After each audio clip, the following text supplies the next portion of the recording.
Hello everyone, welcome back to my channel. I'm Em and welcome to part 2 in my reading romance series. So if you missed part 1, it's this one. You can go check it out if you're interested. I will try to remember to link it down below, but no promises that editing Emily will remember what filming Emily promised. But the inspiration for this series was an Instagram account called Romancelandia University, and this is a really fun project that was started on Instagram where you have semesters and you get to put together a syllabi of what your romance reading curriculum is going to look like, and you can take the curriculum that the creators of this Instagram account have put together, or you can do your own thing. I'm kind of doing a combo.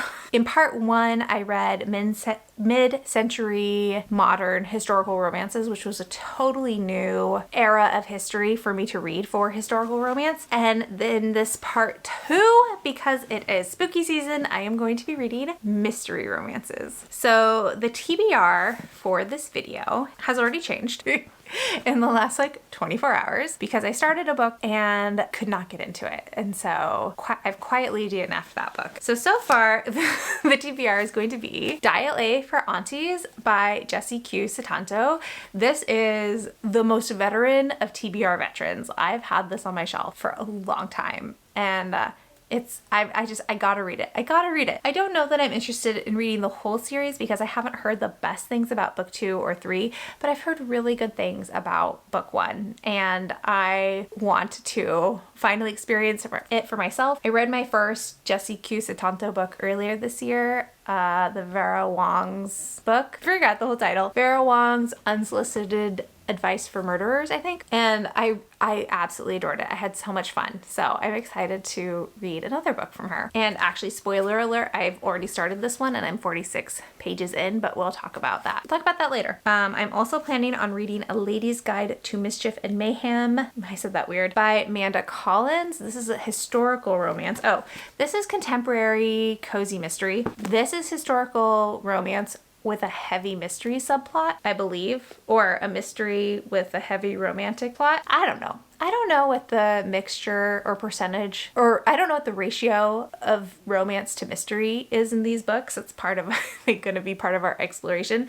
Anyways, so I'm going to read this, which I've heard really great things about. I'm going to read a Cat Sebastian book. This is Hither Page. I don't know what this one's about. I don't even know when this one is set. It says post-war, but it doesn't say which war. World War I would be cool for, just a change of pace. I'm kind of burnt out on World War II books, but I don't know. We'll find out. So I'm going to read this one. And then tentatively, I am going to read Death in the Spires by KJ Charles. However, this one may change. I have a few other cozy mystery romances I have my eye on that might get swapped in for this one, mostly because I do not own this one and my library does not have this one at all. And so I would have to buy the ebook for this one if I'm going to read it. And I'm trying to not spend money on this video concept. I spent money on episode 1 and the books that I bought did not rate high enough in my enjoyment to make it worth the money that I spent on them. And the books that I paid zero money for in that vlog were the ones that I really enjoyed. So I'm trying to spend zero money on this one in the hopes that I will like everything.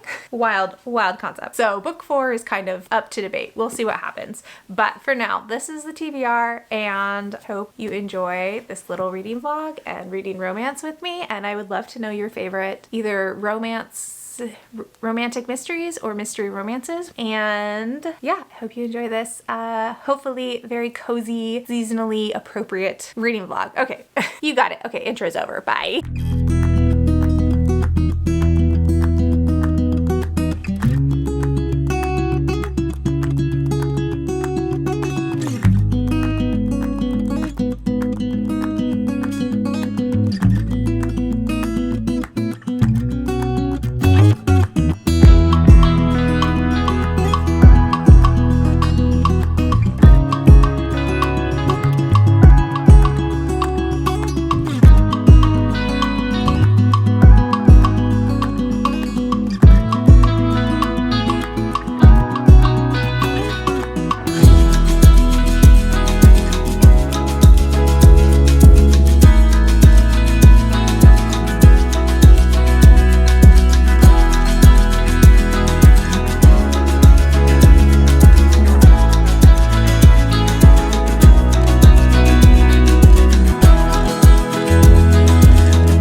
It's been a weekend. It's Monday. Happy Monday. I just got home from work. Work is harder this month than it was last month. That's fine. That's fine. It is what it is. I want to do some baking this afternoon because I have been wanting to make banana bread for like a week. So I'm going to do it today. Actually, hold that thought. Okay. I had to look up what I need to preheat the oven to.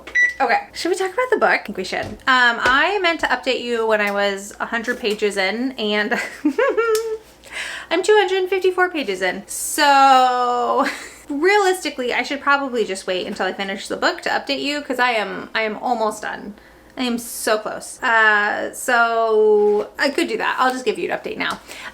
So this is about Medi, who lives with her mom, and her mom's 3 sisters all live very close. Their family is very close. Medi has grown up believing that there's a curse in her family where the men are all cursed to leave, or the women are all cursed for their men to leave. And so Medi's always felt really guilty, like she has to stay with her mom and her aunts because all of her uncles, all of her cousins, they've all left and moved on with their lives. And so we start off the book getting present day with Medi, where she's at dim sum with her mom and her aunties and finds out that her mom has been pretending to be her on an online dating website and basically catfished this guy and set Medi up on a blind date with him. And Medi agrees to go out on the blind date, even though she's like understandably super freaked out by the fact that her mom did this. And then we get a few flashback chapters alternating of Medi with her college boyfriend, Nathan. And Medi dates this man for 3 years in college and never mentions him to her mom. I cannot imagine. I mean, A, because I suck at keeping secrets, like my secrets, my own secrets. I'm so bad at keeping them, but also I just have a very different relationship with my mom. So I can't imagine going 3 years and never mentioning that I was in a serious relationship. Anyways, and Medi and her mom and her aunties also have a wedding business together. And so they're gearing up to do this huge, like multiple $1,000,000 wedding on this island off the coast of California. And so, you know, there's a lot going on. Medi agrees to go on the blind date. She goes it. The guy is being a super creep, and Medi ends up accidentally killing him. And so, and then promptly turns to her mom and her aunties to help her figure out what to do. I was sold that this was more of a zany and like farcical kind of mystery than I think it actually is. I have not found this fun. I have found this incredibly stressful to read because it is in first person POV from Medi's point of view, and Medi is understandably freaking out about the fact that she accidentally killed somebody, about the fact that she doesn't like that the choices that she's made in her life because of the obligation she feels to her mom and her aunties. She doesn't want to be a wedding photographer anymore. Like, there's a lot of stuff going on, and she is stressed out and freaking out, and I get that. However, this is kind of why I don't read thrillers and why mysteries, it just kind of depends.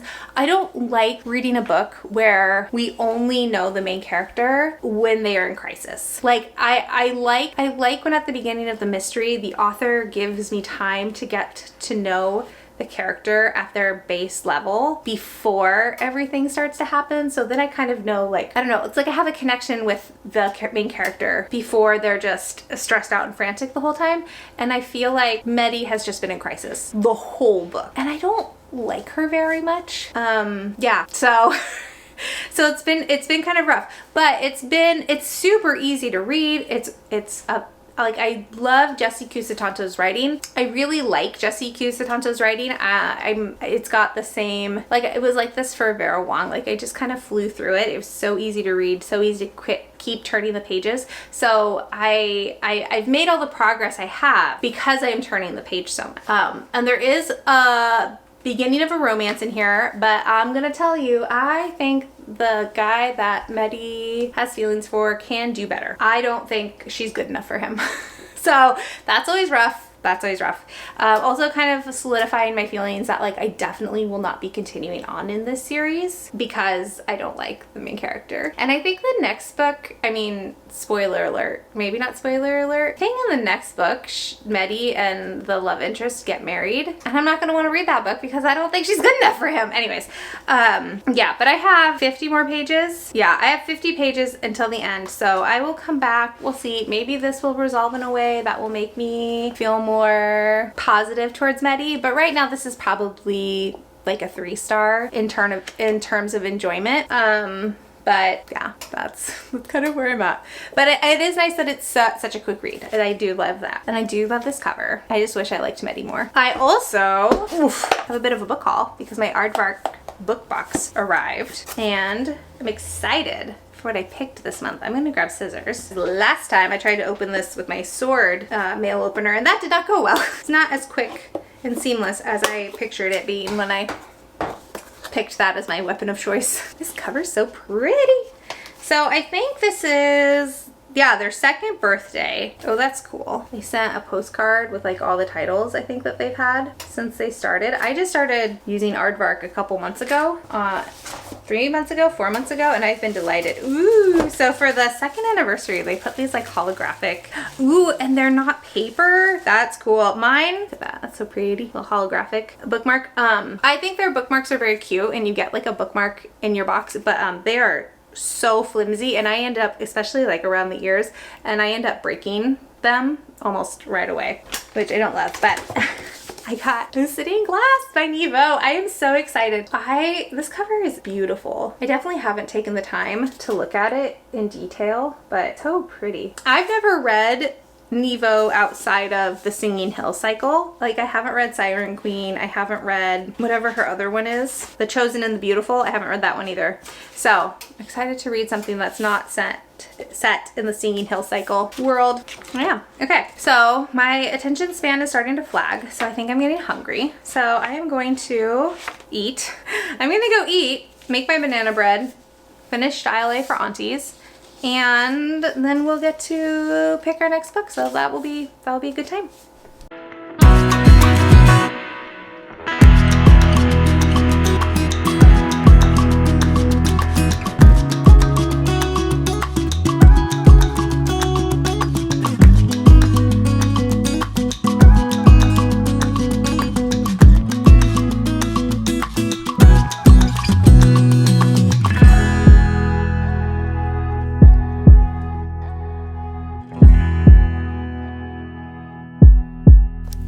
Puzzle and I moved to the bedroom. She's in her, gosh, can you even see her? It's so bright. She's in her little sunspot. I'm trying to not block her sunspot and also wake up because I got sleepy finishing this book. So that's not good. I'm gonna have to change that because it's only like 1:30. It's too early in the day to be sleepy. Anyways, I finished this and it is staying a 3-star. Sadly. I don't really have anything more to add. There were a couple twists like in those last 50 pages that I didn't see coming, but I just don't like Medi at all. And honestly, I think Nathan can do better. I think Nathan deserves better. Deserves somebody who puts him first and is maybe a little less self-obsessed is my opinion. So take that as you will. I think I'm going to start Hither Page next because it's short. It's only 222 pages. So I could also conceivably bust this out in a day or two. And I'm trying to find an audiobook for the Amanda Collins. So I want to give myself a little bit more time to try to hunt down an audiobook. And I need to see if those books are going to come in from the library. I placed a hold on a couple of mysteries that I think have really heavy romantic subplots to read to see if those are good options as well. But for now, I'm going to start with this. And I'll update you and let you know how it goes. I read another Cat Sebastian. Oh, there's banana bread. I read another Cat Sebastian in part 1 and it was a 3-star-ish read for me. So I'm hoping that I like this one better.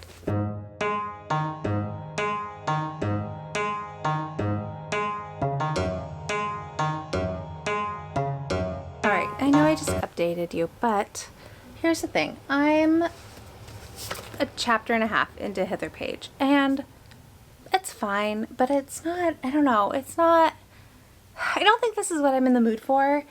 And I don't know, I'm questioning myself because I thought the last Cat Sebastian book was fine.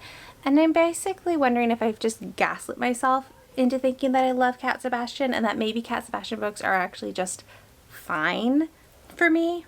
But if I say I don't love her, then I'm like a bad queer reader. I don't know.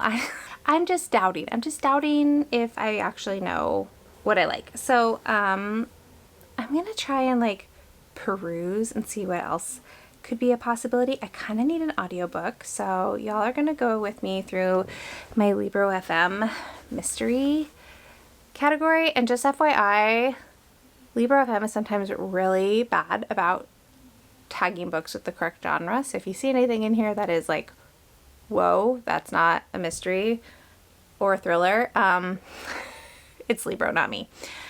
So we're going to go through and see if I have anything that would qualify as a romance. Oh, I think the answer is going to be no. And this is going to be kind of a waste of our time. Dang it. I'm questioning. Some of these are horror. I don't know what Libra's thinking sometimes. Oh, I don't see anything that I know is also a romance, so let's find romance. Good gravy, 99 romance novels. And we'll see if there's anything in here that is also has a mystery. Too bad I already finished reading Lady Sherlock. Does a dark and drowning tide have a mystery? Let's see. It's an expedition. Ooh, Lorelai's beloved mentor is murdered. The suspects are the 5 remaining expedition mates, each with their own motive. The only person Lorelai knows must be innocent is her longtime academic rival, the insufferably gallant and maddeningly beautiful Sylvia von Wolf. The names in this are just like peak naming. As Lorelai and Sylvia grudgingly work together to uncover the truth and resist their growing feelings for each other, they discover that their leader had secrets of her own. Okay, that could work. We could make that work. So that's an option. I don't think any of these are mysteries. F.T. Lucan sometimes has mysteries, but not usually. The Honey Witch I'm actually saving for, I think, part 3 of this little series that I'm doing. And yeah, I already read Liar City, unfortunately. Otherwise, definitely could have read that for this, though I didn't really like that book. What is Thief, Liar, Lady? Ooh, it's 18 hours! Jesus. Intrigue, magic, and wit abound in this Cinderella fairy tale reimagining. Oh, I must have gotten this one before I decided I didn't like fairy tale retellings. Okay, I think the rest of these are going to be more like fantasy romance than mystery romance. Oh, The Boss Witch! I didn't realize I had that on audio. I currently have that on my Kobo. That's cool. We're just gonna download that. We're just gonna take a little pivot. Okay. And okay, I think that might be the extent of what my choices are, unfortunately. Good gravy. Why do I have so many books? Okay. I'm not sure I know what to do. I'm gonna do a little bit more research. I think I'm gonna go poke around on the interwebs and see what the internet recommends for mystery romance novels, because that's kind of where I got the idea to read Dial A for Auntie, is from the internet, Book Riot specifically, and I'll come back if I make up my mind. I have a plan. I think I'm not going to read this. I'm sure it's great. I'm sure it's great for the people it's great for. Not what I'm in the mood for. So I'm going to start this while I try to figure out my life. because I'm pretty confident I will have a good time with this. I am either going to pick up Dear Sylvia, Love Jane by Erin Hall. This is a local author, and this is her like sapphic historical detective novella. It's just 200 pages. That's a novella, right? The other option is I have really been wanting to reread The Anatomist's Wife by Anna Lee Huber. This is book 1 in the Lady Darby mystery series. I read this when I was still a bookseller because it was a staff rec for me at the bookstore. And I absolutely loved it. And the beginning of the romance in this, like, swept me off my feet. I remember just being enamored with it. And I have been wanting to continue on with the series ever since. But I just haven't. And it's gotten to the point where I need to reread book 1 if I am going to continue with the series. Because I don't remember what happened. And also, I would love to experience the beginning of this romance again. For sure where we're going, possibilities. The other possibility is Voyage of the Damned by Frances White. Is that what it's called?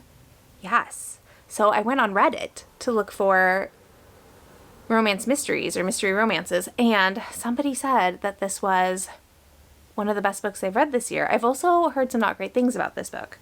I don't think Mara liked it very much, but they said it's a male romance mystery whodunit with fantasy elements. I mean, hello. There isn't ever a book written more for me. Well, I know there were more books that were written more for me, but this has so many things that I love. So that is also a choice.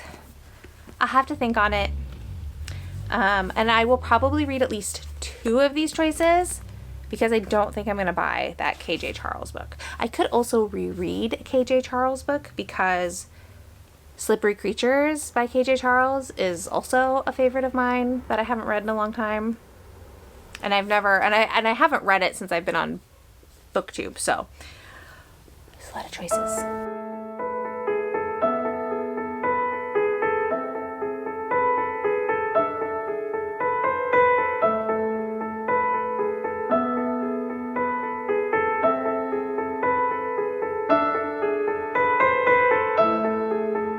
Hey friends, sorry for the adorable angle you have today. I'm about to go in the grocery store, but I finished Dear Sylvia, Love Jane by Erin Hall.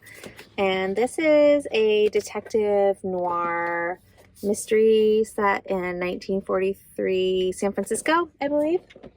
And we're following Molly Malone, who is a private investigator. And she's a private investigator, but she's kind of flying under the radar because she has a friend, a male friend, who like sits in the desk and like pretends to be the PI while she pretends to be the secretary, but it's actually Molly who's going out and like solving the mysteries and like doing all the things. So we meet them at the beginning where Molly is just closing a case and stumbles into this, what's the word I want? This threat to close down all the gay bars in, like the underground gay bars in San Francisco. And there are parts of this I really liked. There are parts of this I didn't like as much as I wanted to. I should say right now that this detective noir is really a tricky genre for me. I frequently do not love it. Enjoying it does tend to be the exception for me, unfortunately. When I do enjoy it, it usually is because it's written by women or not assigned male at birth writers. And I liked Molly. I liked the setup. I wanted some more depth to these characters, and that's really hard to do in a novella. Like, I almost wish it had been longer so I could have gotten a little bit more backstory, and so these people could have felt a little bit more fleshed out. Whoa. Okay, I'll come back to that brain thought later. Anyways, is it fleshed out? Yeah, fleshed out. Fleshed out would be weird. It's fleshed out. Okay. Thanks for being with me in that moment while I worked through that. But again, it's a novella. It's really hard to do that. This is the author's debut, and I'm sure like as she writes more books, like her character work will just improve. Um, so I really liked the beginning. The ending is lost me a little bit. Like the bad guys turned into, they felt so menacing at the beginning, and then by the end, like the more page time the bad guys got, the more cartoonish they felt. And so the ending kind of lost me. So I'm gonna give it a 3. I think this is the first book in a series. Like I said, Erin Hall is a local author for me. I will definitely read like her next book because I think for a debut, like this is a very solid like project, book, effort. Pick the word of your choice. And there is a little bit of a romance on it. The title's a little misleading, but there was a little bit of a romance, and I assume that the romance will just strengthen in book 2. All right, now I really got to go in the grocery store. Hello friends, good morning. It's Thursday. Yes, it's Thursday. I didn't update you yesterday, but after reading 2 3-star books in a row, I was not happy to say the least. And I kind of spiraled a little bit in choosing what I wanted to read next because I wanted to pick something that I knew I had a fairly good chance of giving a higher rating to. And I ultimately decided to start my reread of The Anatomist's Wife, so I can continue on in the Lady Darby series. And man, oh man, what a great choice. I'm 100 pages in, and I'm having such a great time. It takes place on this Scottish estate. It's a little bit of like a locked room mystery, even though they're on an estate, because Kira, Lady Darby, is hiding out at her sister and brother-in-law's country home because her husband has recently died and there was a big scandal when he died. And so to escape like town gossip, London gossip, she's been hiding away, but her sister has decided to throw a house party. And when the book starts, we're a few days into the house party when a guest is found murdered on a garden path. And because of the scandal that Kira was involved in, her husband was an anatomist and basically like bullied and harangued Kira into being his secretary during his surgeries and taking notes and doing sketches. She's a very, very talented artist. And when that was discovered, like people were shocked that she would do that. Not, of course, not understanding that she was basically in an abusive marriage. Because of this past, her brother-in-law asks her to assist with the unofficial investigation into who the murderer is. Because of the remote location of the estate, it's going to take, I think, 4 days for anyone official to get to them. And so Sebastian Gage, who is a guest at the party and is the son of an inquiry agent, is doing the informal investigation, and Kira is assisting him. And excuse me, the romance between Sebastian and Kira, it's not even a romance yet. It's just like, it's my favorite dynamic where the guy is like, you are so cool, and the girl is like, you are so annoying. It's my favorite. And that's where we are right now, where Sebastian is like, I mean, he is fairly serious, but you can tell in the way Anna Lee Huber is writing this that he is already enamored of Kira, and he thinks she's great and smart and capable and talented and pretty and all these things. And she is like, you are so annoying.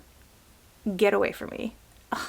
But also like acknowledging that, oh, maybe he's not as annoying as I thought he might have been initially. So it's great. I love this dynamic. I'm here for it. My only complaint is that Sebastian is blonde, and I did not remember that he was blonde, and I'm just imagining him as a brunette in my head. I don't know. I can't do it with blonde men, but it's my only critique.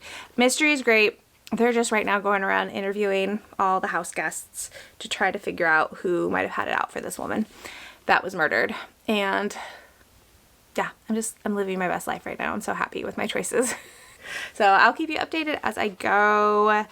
And yeah, hopefully I can finish this super quick. And then I need to decide what my fourth book will be, since this TBR just has gone totally like head over tails, head over feet, head over heels. No, wait, what am I trying to say? Anyways, this TBR has been obliterated, so who knows what I'm going to read next, but I'll let you know when I know. And for now, I need to go curl my hair and get ready for work, and I'll come back later. I've fallen off on filming this vlog, friends. I'm so sorry. I will give you a proper update tomorrow with all the information. My update for tonight is that I did finish The Anatomist's Wife, and I started Voyage of the Damned, so we've totally tossed the TBR for this video right out the window, but that's okay. So I'll give you my review for book 1 and my update for book 2 tomorrow. I'm so sorry I fell off. Tomorrow's Saturday. I'm hoping to get back on track tomorrow.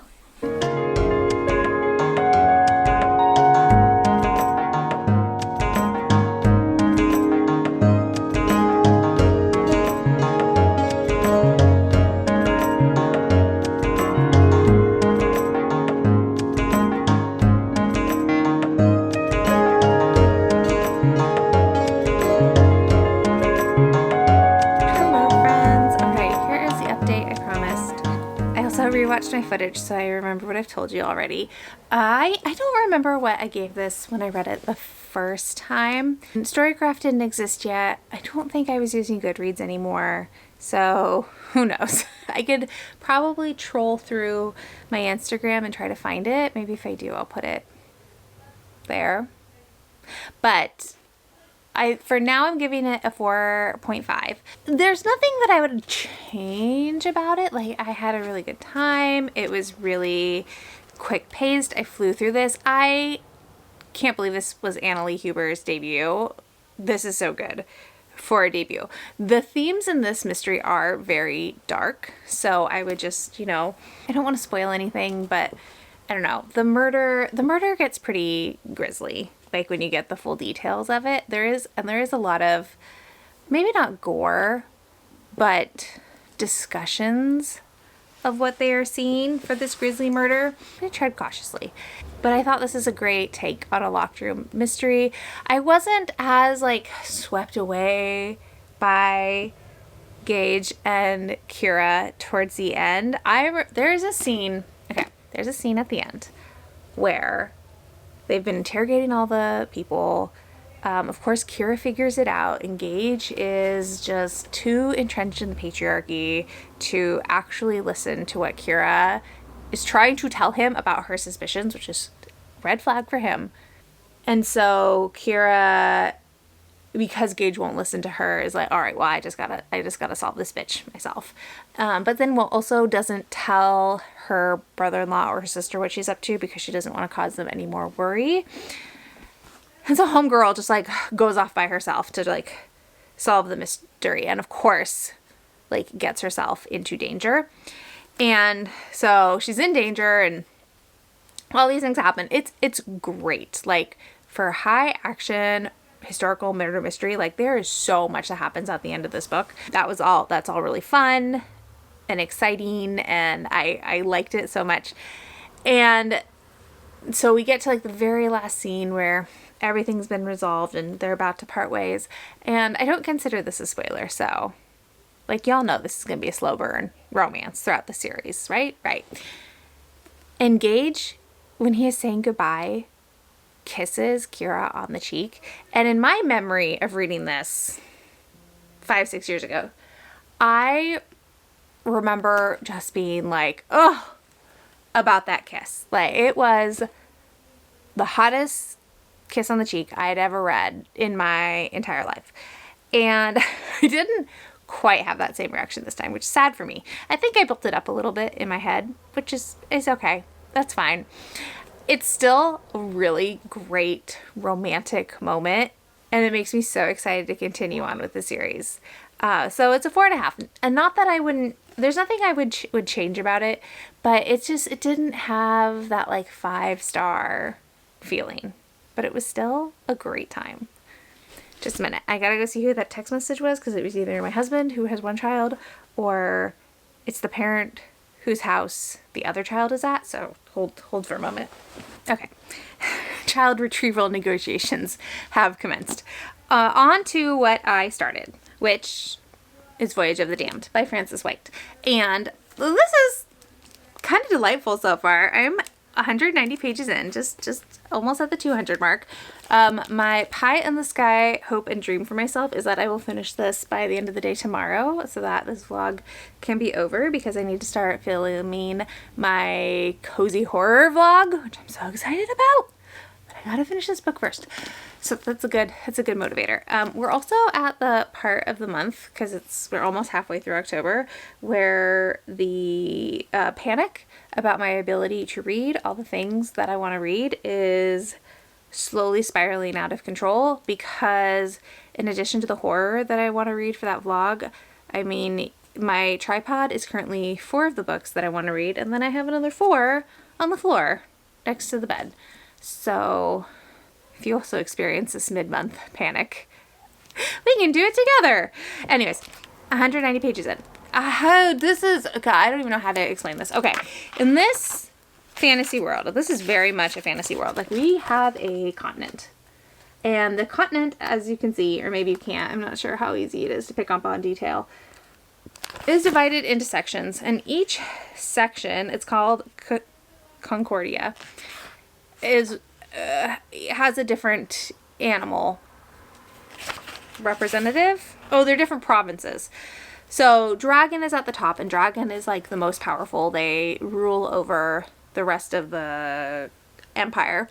And then it goes down from there, and the farther down you are from Dragon, the lower in status your province is. And our main character, D, short for Ganymedes, is from Fish Province. And Fish Province is the lowest of the low. And each of these rulers of these provinces were selected by the goddess, or is considered ordained by the goddess. And, oh, good gravy. And the rulers' children who are set to inherit their provinces are called the Blessed, and they're supposed to have powers. All fine and well and dandy, except D does not have any, and is not a legitimate child for the ruler of Fish Province, and has been lying to everybody for I think like 9 years.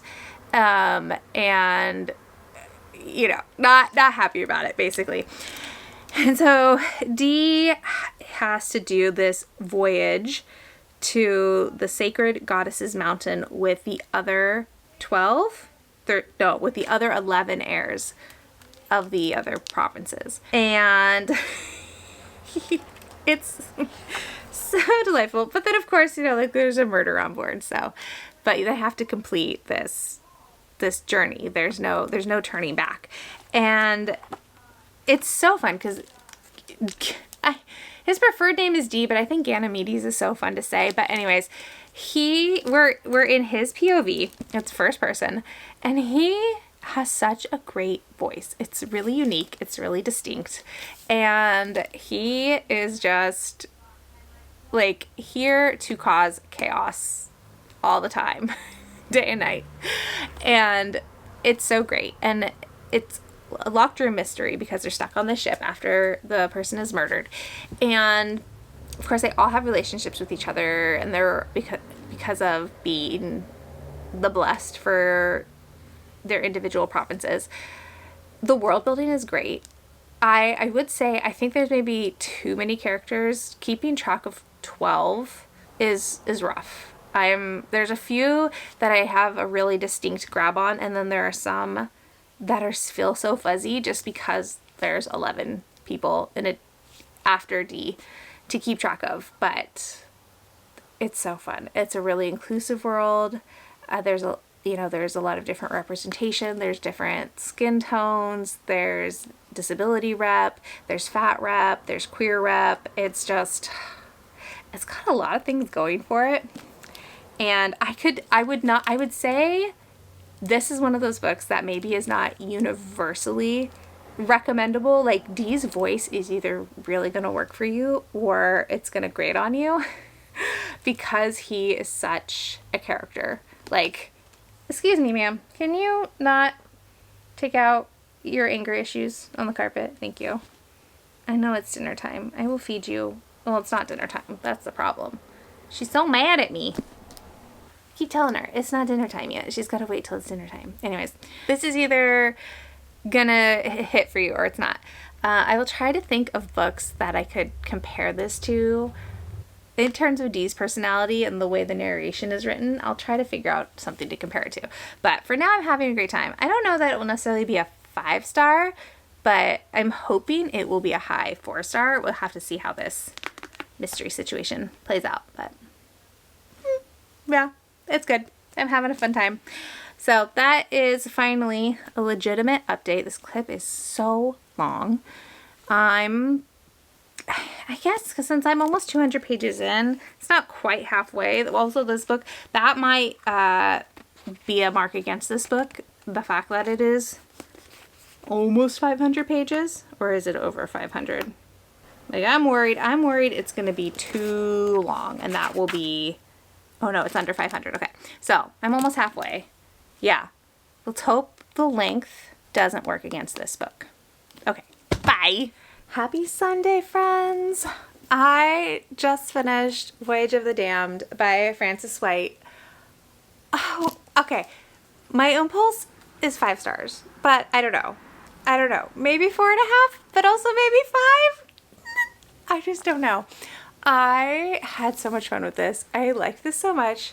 I really loved Dee's voice. Like, I don't know. It just really worked for me.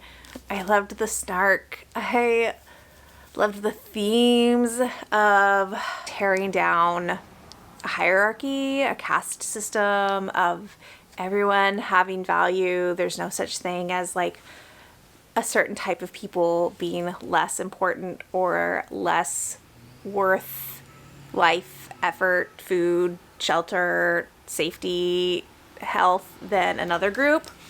There was so much like truly excellent representation just across the board in this. That was so delightful. I would say this is one of those adult fantasy books that is kind of straddling, oh gosh, it's so shiny, kind of straddling age demographics. Like, it could be new adult because Dee is early 20s and most of the characters are very young.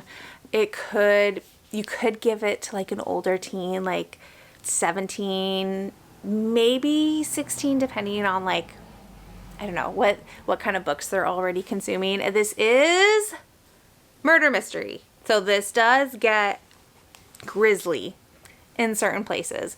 There is swearing in here, and there is talk of sex, but like nothing on the page. There was a twist I did not see coming at all, and verbally out loud reacted to, much to my husband's amusement, because I did not know what was happening, like what is going on. And it was a twist that I don't know, it hurt me a little bit. It took me a while to like wrap my heart around the way Frances White played me in that moment, but it was so good. The romance in here is lovely. I kind of want to go and buy my own copy so that the next time I read this, I can highlight the crap out of it, because I found myself wanting to highlight mostly every time Dee made me laugh, which was a lot, but just also there are some really, especially towards the end, there are some really poignant, beautiful lines I felt about just finding worth in yourself. And I feel like that's a really great message to have anytime. Any age group needs that reminder. So, I'm waffling between a 4.5 and a 5. I may have to sit on it for a little whiles. I think in the adrenaline rush of finishing it, it's a 5. We'll see if that maintains like as I get some distance and calm down, and we'll see what I think when I need to do my October wrap up and go to talk about this book in more depth. I was trying to think of what other books this like Dee's tone reminded me of, and I think it's got a little bit of like Alex from Red, White, and Royal Blue, like, you know, bisexual disaster.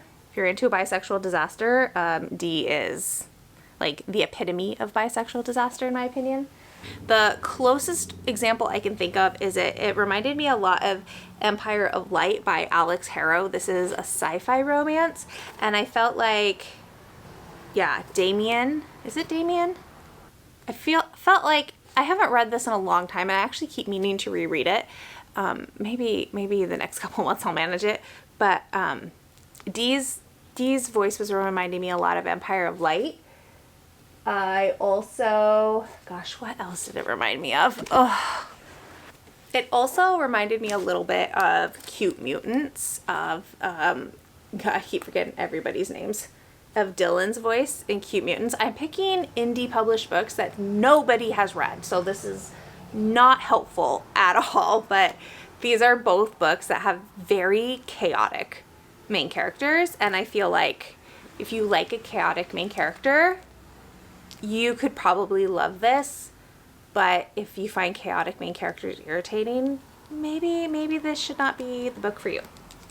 All that aside, it is time to wrap up this vlog because I need to edit it and get it out and start my horror vlog, which I'm so excited about. This is our little stack. I did not stick to my TBR at all, which, you know, a little bit bummed about.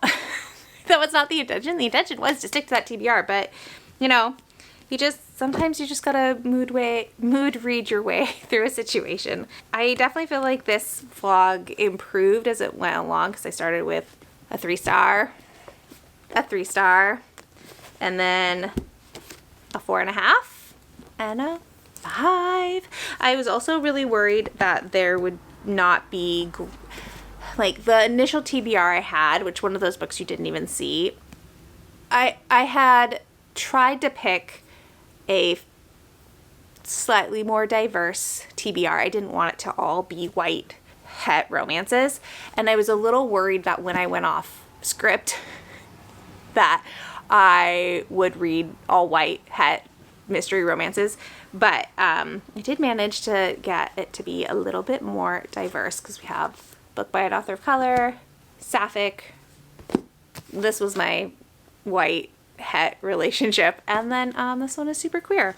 So again, it could be more diverse. I'm not saying it's perfect, but it definitely ended up being more diverse than I was anticipating, which is great. So I'm super happy with that outcome, even if 2 of the books weren't my favorites. Anyways, with that, let's go ahead and end this vlog. Thank you so much for watching and spending your precious time with me. I would love to hear your thoughts or feelings about any or all of these books. Let me know all your thoughts in the comments down below. I can't wait to see them. And if you would like to leave an emoji to let me know you were here, let's do a fish emoji for my precious Ganymedes. And like if you liked it, subscribe if you want to, and I will talk to you all in the next one. Bye!